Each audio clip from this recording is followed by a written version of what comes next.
আমরা খেয়াল করলে দেখতে পাচ্ছি যে বিগত স্বৈরাচারের সময় যেভাবে এই দেশের মানুষের ভোটের অধিকারকে কেড়ে নেওয়া হয়েছিল, যেভাবে আমিডামি নির্বাচন করা হয়েছিল, যেভাবে নিশিরাতে নির্বাচন করা হয়েছিল, ওই যে যেই দলটির কথা বললাম, যারা নিজের দেশের সন্তানদেরকে, নিজের দেশের নারীদেরকে ঘরে আটকে রাখতে চায়, এরা এখন ষড়যন্ত্র শুরু করেছে কিভাবে নির্বাচনকে বাধাগ্রস্ত করা যায়।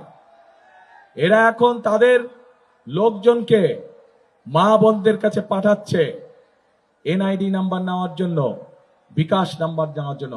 এই খবর আছে আপনাদের কাছে? কাজেই তারা বলে সৎ লোকের শাসন কায়েম করবে। আরে ভাই, আপনাদের এই প্রস্তাবটাই তো সবচেয়ে বড় অসৎ প্রস্তাব।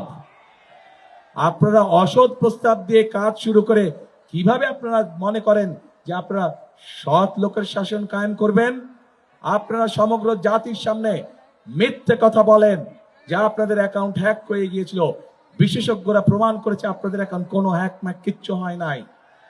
বাঁচার জন্য এখন আপনারা মিথ্যে কথা বলছেন। যারা নির্বাচনের আগে জনগণের সাথে মিথ্যে কথা বলতে পারে, তারা নির্বাচনের পরে কি পরিমাণ মিথ্যে কথা বলতে পারে এটি আমাদের সহজেই বোধগম্য।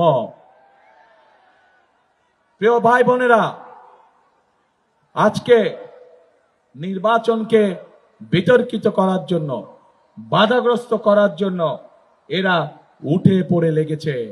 সেই জন্য আজকে এখানে লাখো জনতার উপস্থিতিতে আপনাদেরকে এবং আপনাদের মাধ্যমে সকল মা বোন এবং সকল ভাই বোনদেরকে, আপনাদেরকে এবং আপনাদের মাধ্যমে আপনাদের এলাকার সকল মানুষের কাছে আমি একটি আহ্বান জানাতে চাই। আপনাদেরকে অত্যন্ত সতর্ক এবং সজাগ থাকতে হবে, যাতে কেউ ষড়যন্ত্র করে আপনার সেই ভোটের অধিকারকে কেড়ে নিতে না পারে। আবার প্রিয় ভাই বোনেরা, নতুন গল্প শুনছি, ইদানিং নতুন গল্প শুনছি যে এবার বলে ভোট গণনা করতে অনেক বেশি সময় লাগবে। প্রিয় ভাই বোনেরা, এই দেশের মানুষ হয়তো গত এক যুগ ভোট দিতে পারেনি, কিন্তু ভোট দেওয়ার যে অভিজ্ঞতা তাদের নাই তা না। 91 সালে ভোট দিয়েছে, 96 সালে ভোট দিয়েছে, 2001 সালে ভোট দিয়েছে। ভোট গণনা করতে কেমন সময় লাগে বাংলাদেশের মানুষের সেই ধারণা আছে। কাজেই যদি কেউ ভোট গণনা করতে দেরি হবে, এই উসিলা দিয়ে যদি কেউ কোনো সুযোগ নিতে চায়, প্রিয় ভাই বোনেরা, আপনাদেরকে তা প্রতিরোধ করতে হবে। পারবেন ইনশাআল্লাহ।